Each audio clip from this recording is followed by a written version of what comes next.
လုံးပဲမင်္ဂလာပါရှင်ကျမက Hinted Diary Page မှာမေးဖြစ်ပါတယ်ကျမဒီနေ့မျှဝေပေးချင်တာကတော့ဟင်းနုနယ်ရွယ်ဘယ်လိုကြုံလဲဆိုတာမျှဝေပေးချင်ပါတယ်ရှင်ကြည့်လိုက်ကြရအောင်နော်ပြောဖို့အတွက်မေတို့အိုးပူလာပြီဆိုရင်ကျမတို့စီထည့်ပါမယ်စီနှစ်ဆွန်းလောက်လေးထည့်ပါမယ်ပြီးသွားရင်ကြက်သွန်လေးစိတ်ပေါ့နော်ကြက်သွန်လေးစိတ်ထားတာလေးကိုကျမတို့စီတက်ပါမယ်နော်ကျမဒီမှာစီကကျမပထမကြော်ထားတဲ့စီတစ်ခုကိုသုံးထားတာဖြစ်တဲ့အတွက်ကြောင့်ဆနွင်းပါပြီးသားမို့ကျမဆနွင်းမထည့်ရတာပါနော်အဲ့အတွက်ကြောင့်ကျမအကယ်၍ကိုကစီအစ်စ်ကိုပဲသုံးမယ်ဆိုရင်တော့ဆနွင်းထည့်လို့ရပါတယ်ကြက်သွန်လေးတွေ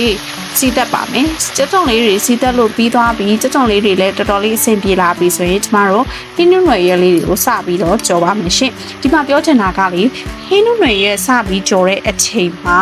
မေတို့ဘာကိုသတိထားရမလဲဆိုရင်ဟင်းနုနယ်ရွယ်ကိုရေနဲ့အမြဲတမ်းစေးပါရေကိုပထမဆုံးရေကိုလေတေချာရေများနဲ့ထည့်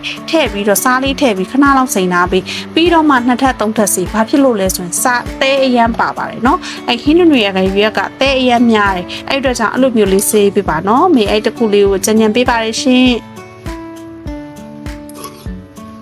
ပြီးရင်စားအချိုမုံထည့်ပြီးတော့မေတို့အရွက်လေးတွေနွမ်းနဲ့ထိကြော်ပါမယ်เนาะခရူးစီကြိုက်တတ်တဲ့ဆိုရင်လည်းခရူးစီထည့်လို့ရပါတယ်เนาะစိတ်ရှည်လက်ရှည်နဲ့မှွေပေးပါနောက်တစ်ခုကဟင်းနုနယ်ရွက်ကရေအရန်ထွက်ပါတယ်เนาะအဲ့ဒီအတွက်ကြောင့်မေတို့ရေထည့်စရာမလိုပါဘူးတခြားဟင်းတွေမှာဒါမေရေထည့်တာရှိတာပေါ့เนาะတခြားလေးမေထည့်ထားပါ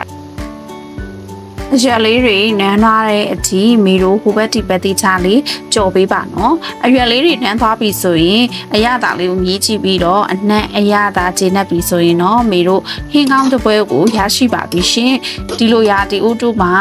မြန်ဆန်နဲ့စားလို့ရမယ်ဟင်းကောင်းလေးတစ်ခွက်ကိုမျှဝေပေးလိုက်ပါတယ်နော်မေရဲ့ဗီဒီယိုတွေကိုကြိုက်နေတဲ့တဲ့ဆိုရင်မေကို like and follow လေးလုပ်ပေးပါနော်အားလုံးကိုကျေးဇူးတင်ပါတယ်ရှင်